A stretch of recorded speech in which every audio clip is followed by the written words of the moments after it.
Hey everyone, it's Julie. Today we'll be making meat stuffed shells.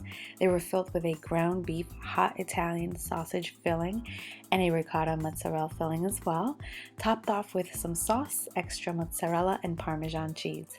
So delicious, but before we get started, I would like to introduce my good friend Larry from the Wolf Pit. He makes all kinds of dishes over at his channel. He's super funny and friendly. Please go check him out and don't forget to subscribe to his channel. So now let's get started.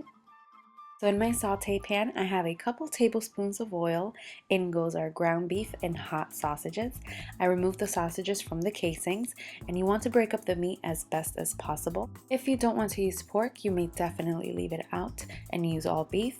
I, however, like the flavor and spice from the sausage, so I thought it'd be a nice combination.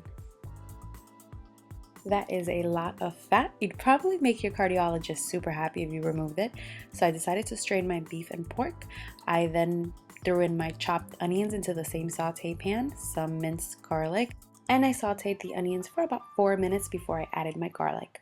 Garlic cooks way too quick, so I'm always careful with that. I placed the beef and pork back into the saute pan, and I drizzled about a teaspoon of the fat so it gives it a little bit of flavor and it is not too dry, but overall I strained about half a cup of fat. Poured in some red wine, gave everything a mix, and I cooked that until the wine absorbed, which should take about a minute. I seasoned the meat with some red pepper flakes. You're probably thinking, isn't the hot sausages enough heat? Not really, they are not really spicy.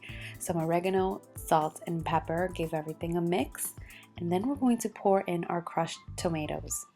Some water, gave everything a mix, taste for seasoning, and I like to add some sugar. Tomatoes can be very acidic. You will not taste the sugar. It's just to cut out that sour taste, and of course adding sugar is optional. So here I have some ricotta. To it I added some chopped parsley and some chives.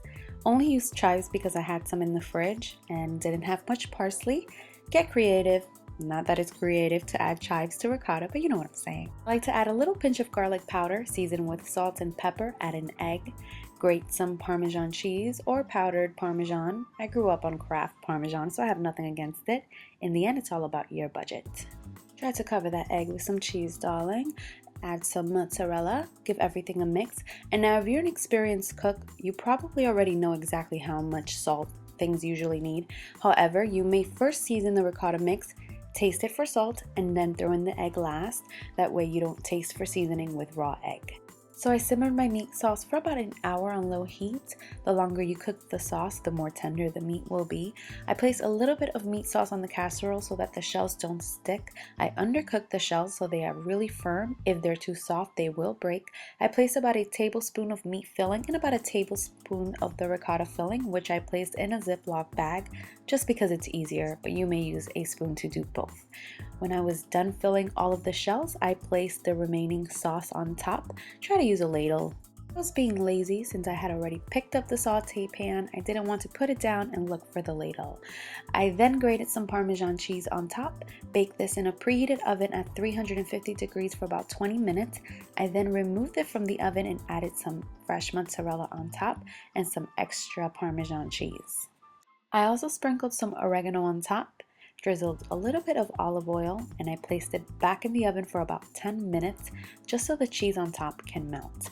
Once it comes out of the oven, it's going to be super hot, so be careful not to burn yourself. These stuffed shells were incredible. I honestly prefer them stuffed with a little meat rather than all cheese inside and a meat sauce over it, but that's just my personal taste. I hope you guys really give this recipe a try. Don't forget to go over to Larry's page and subscribe.